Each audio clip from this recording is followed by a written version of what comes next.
Hello fam, welcome back to our channel. In those days in the universities, there's this slogan then, Aluta Continua Victoria Asata. They will tell you injustice to one is definitely injustice to all. Well, while other communities were screaming Fulani Herdsmen are doing this and that, some other persons of the opinion that they can't really try it in our community. They know we are actually die hard. They can't do that. Well, eventually, it's beginning to take turns. Now everybody is beginning to understand why Fulani Herdsmen or Fulani Bandit is a national issue that is worth discussing and debating in the house. But for some reasons, we are not getting to see that.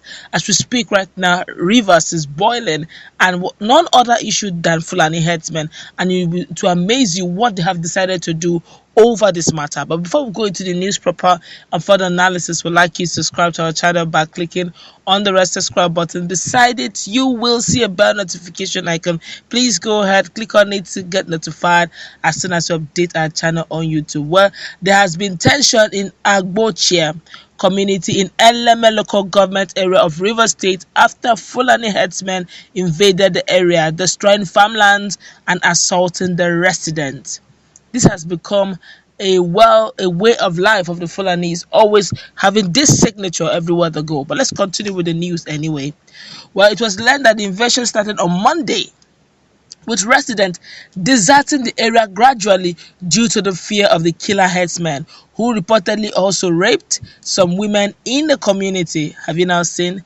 They call it bandits. Right now, are we looking at bandits? This is full-blown, should I call it overtaking or absorbing of the lands of the indigenous people, and this is really getting out of hand. Let's continue with the news anyway. Some of the residents mentioned that a massive protest is being carried out today, which is the Friday, to force the attention of the state and federal government to the community, which is presently under herdsmen siege. People have gone through protests severally. Nothing has changed. Will Rivers' own change? Marching to Eleme, will it make any difference? Let's find out. Well, right now, farms in Agbochie have been taken over by Fulani herdsmen. Our women are crying in the farmlands. To return home is almost impossible. Everyone is angry. We are protesting. This is not fair. I'm there now witnessing this assault. All the Agbochie men and women, both young and old, have decided not to go to work on Friday. We are marching in our numbers to Eleme local government area headquarters to protest and ask the Fulani herdsmen to leave our land. We started marching since 8 a.m., a resident explained. This incident started since Monday this week. That was when they invaded Agbochie. They invaded our entire farms and raped our women. They put their cows in our cassava farms to eat, and they caught one of the Okada riders, that's commercial motorcyclist, with a machete and took his bike from him. There's serious confusion at the moment, another aggrieved resident said. Okay, this is the time where we begin to ask, where are the Niger Delta militants? Permit me to use those words. This is the time we begin to ask, where are those strong men that we used to hear are always in the creek? This is the time to begin to act. Well, as we speak right now, we all understand the security or the insecurity situation in Nigeria.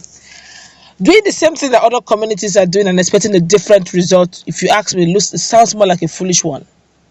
You can't be doing the same thing and expecting a different result. Everybody have gone through all this process. The question is, what was the result they got? How palatable was it? How reasonable was it?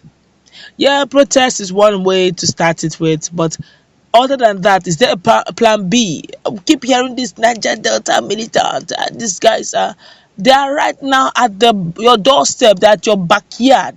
Even if they did not touch you, anybody who touched your mother have touched you. Anybody who touched your sister has touched you.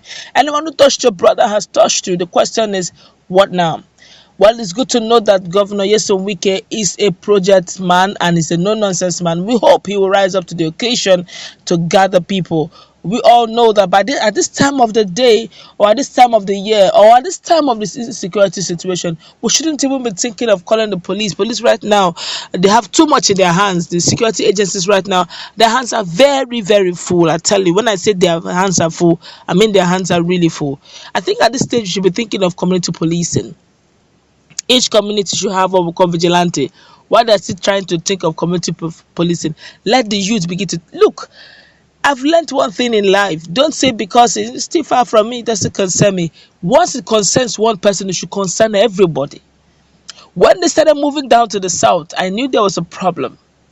And it looks like they have made up their mind. When I think sometime in 2020 or 2019, late 2019, but they Joe, the Meeti allows person there, I think the president of one of the Meeti Allah sections groups said, look, that the group the Fulani Herdsmen or Fulani vigilante are already in our bushes.